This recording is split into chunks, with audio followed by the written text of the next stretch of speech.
Focus à présent sur un métier atypique, celui d'artificier. Ce soir se tient pour la première fois les Feux de Laken.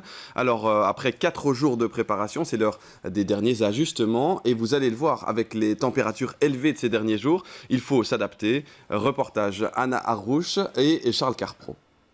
Soleil brûlant sur l'esplanade du Palais 5 au Ezel. Mais ce soir, pas question de mettre le feu. Vincent est artificier depuis 24 ans. La sécurité fait partie intégrante de son travail. Les conditions climatiques sont fort importantes. En général, le vent et la pluie sont deux petits inconvénients qui peuvent vraiment empêcher le feu d'artifice de se dérouler. C'est vrai qu'à l'heure actuelle, on est dans une période où il fait quand même très chaud. Donc on fait plus attention au niveau de l'environnement. C'est vraiment important. Regardez s'il n'y a pas par exemple un champ de blé à côté de nous, etc. Mais ici à Laken, en tout cas, il n'y a pas vraiment de souci parce que les pompiers sont présents et nous, on a pris toutes les mesures qu'on puisse faire sur un feu d'artifice. Et donc, tout se passera bien. Autre mesure de précaution, 100 mètres de distance avec le public et aucun véhicule autorisé près de la zone de tir. Jean-Marc travaille dans l'équipe de Vincent. Il installe les mèches qu'il allumera lui-même pendant le spectacle. Vous avez ceci qui va lancer la bombe en l'air. Donc ça, c'est la charge qui va envoyer la bombe en l'air. Ensuite, ça prend feu ici. Et la bombe en elle-même, quand elle est à hauteur, elle explose et elle fait son rayon. Dans l'équipe de Vincent, chacun a sa place et la coordination est primordiale.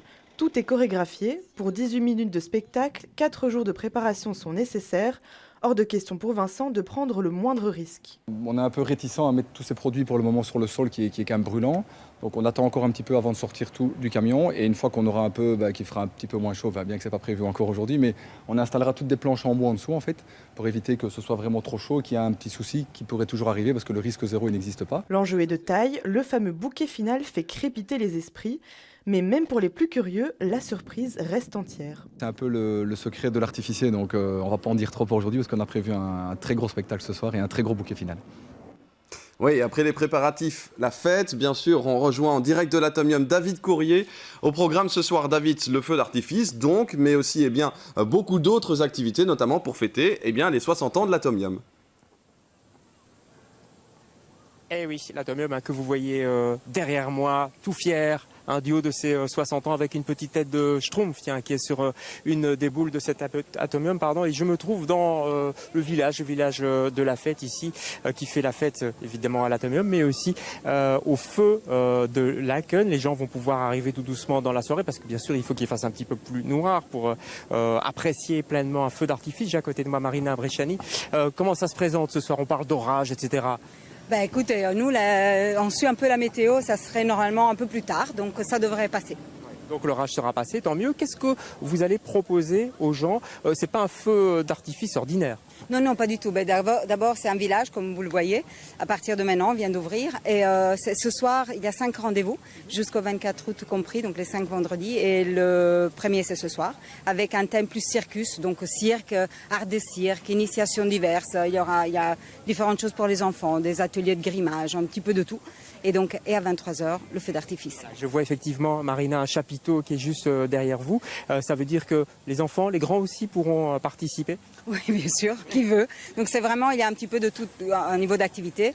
Et il y a aussi pas mal de food truck ou bien points où on peut manger un petit bout, boire un verre. L'idée vraiment, vous le voyez, c'est c'est un peu bucolique, très tranquille. C'est vraiment un petit village. On est presque à la campagne ici avec le foin. Exactement, c'était l'idée. Alors ça s'appelle les Feux de Laken. Ça veut dire qu'il y en a 5? Oui, justement, 5 et jusqu'à tous les vendredis à partir de ce soir, jusqu'au 24 août. Compris. Avec chaque fois une thématique différente? Exact. Donc il y aura un peu plus do it yourself avec aussi création de crème un peu plus bio et écologique. Il y aura un art plus urbain avec street art, etc. Il y aura plus un thème jungle, donc avec quelques défis sympas. Et un dernier qui sera back in time avec différentes époques. On a l'embarras du choix. Merci beaucoup Marina. Vous avez l'embarras du choix aussi Martin. Je vous conseille d'ailleurs de venir ce soir puisque j'ai l'impression que vous aimez beaucoup le cirque. D'accord, rendez-vous est pris. Merci David, merci ainsi qu'à votre invité.